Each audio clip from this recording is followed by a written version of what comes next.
Alright, so in this lecture, I'm going to continue talking about flow control, and we will take a look at the remaining nodes that weren't covered in the last lecture. Alright, so the next node is the for loop node. With the for loop node, the loop body execution output pin is fired a certain number of times, starting from an integer defined by the first index, and then increasing by 1 until it gets to the integer defined by the last index. So if I set first index to 1, and last index to 5, and connect the loop body pin to a node that will print hello on the screen, this for loop node will count from 1 to 5, firing the loop body pin each time and thus printing hello on the screen 5 times. If I made this from, say, 6 to 10, the effect would be the same. It would loop a total of 5 times, printing the message 5 times. And then there's this index output pin. This will output an integer specifying the index of the current loop. And finally, the completed pin. This pin will be executed after the final loop is completed. Next is the for loop with break node. This is just like the for loop node, except it has a better labor contract. No, that's not right. This is just like the for loop node, except that it is possible to break the loop before it's finished. So if execution flows into this break pin, the loop will stop immediately, and the remaining loops will not be executed. Next is the gate node. A gate node is a node that can be set to opened or closed. When the gate is open, execution flow entering the enter pin will flow out of the exit pin. But when the gate is closed, any execution flow entering the node will stop there, and the exit pin will not fire. The next 3 input pins are used to set the status of the gate. Anytime execution flows into the open pin, it will open the gate, and anytime execution flows into the close pin, it will close the gate. And if execution flows into the toggle pin, it will set the status to whatever it is currently not. So if the gate was open, the toggle pin would close it, and if the gate was closed, the toggle pin would open it. Alright, and finally, the start closed property will determine whether the gate starts out open or closed. Next is the multi-gate node. With a multi-gate node, execution enters a single execution input pin, but it will only flow out of one of the execution output pins. You can use the add pin button to add as many execution output pins as you like. If isRandom is unchecked or set to false, then execution will flow out of the output pins in sequential order starting at the start index. With a start index of -1, this is the same as saying that you're not specifying a start index, so just go with the default, which is 0.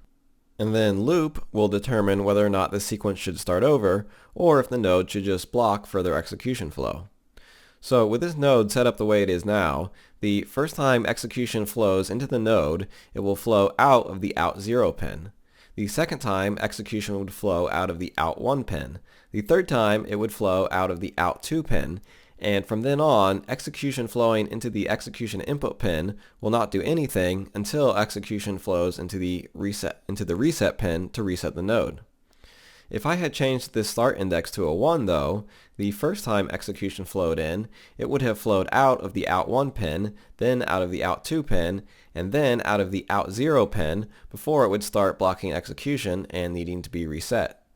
If I had set loop to true, then this node would never block execution, it would just go back to the starting pin after reaching the last pin. And finally, if isRandom is set to true, then instead of going in sequential order, output would flow out of the pins in random order until each pin had been used. At that point, the node would either need to be reset or start a new loop depending on what loop was set to. Okay, next is the retriggerable delay function. This is just like the delay function, except that the delay can be reset or re-triggered if another pulse enters the execution input pin before the delay has finished counting down. So if I had a key press hooked to a regular delay function, which was then hooked to a message being printed on the screen,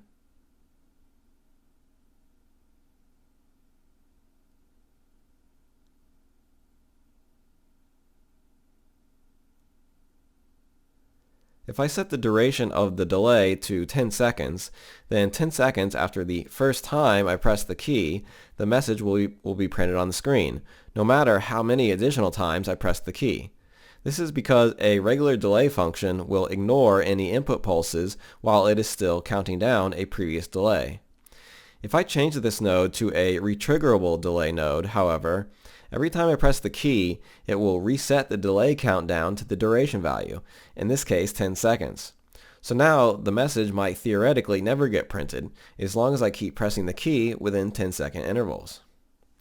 Okay, next is the sequence node.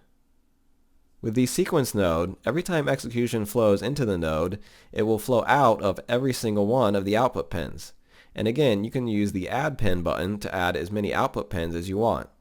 So when execution flows into this node, it will fire each of these pins sequentially.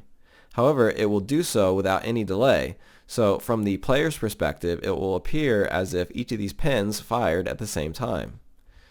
Okay, next is the while loop. Once the while loop has been activated, the loop body pin will fire over and over again as long as the Boolean value connected to the condition pin is true. Before each loop iteration, it will check the value of condition, and once the condition is false, it will break the loop and execution will flow out of the completed pin. It's important to make sure that there is definitely some way for the condition to eventually evaluate to false, or you will end up with an infinite loop.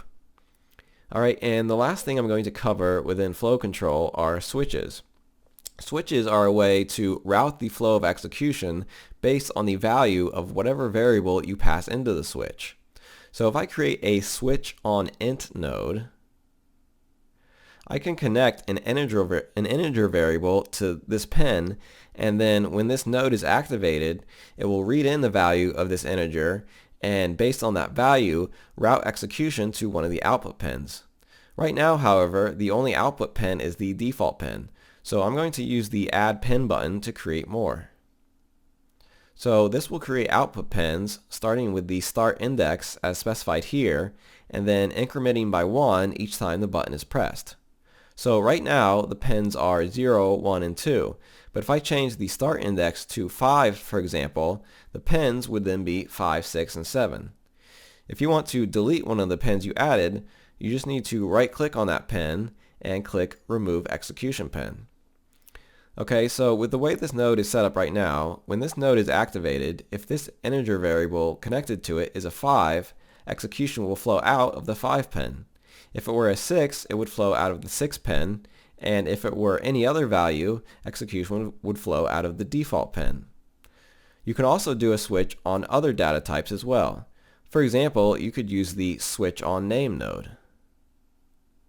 And this will work the same way as the switch on int node, with the exception that you will need to specify the text to compare against for each of the output pins.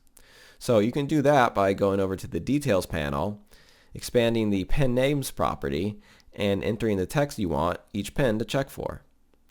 Alright, and that will conclude part 2 of the lecture on flow control within Blueprints.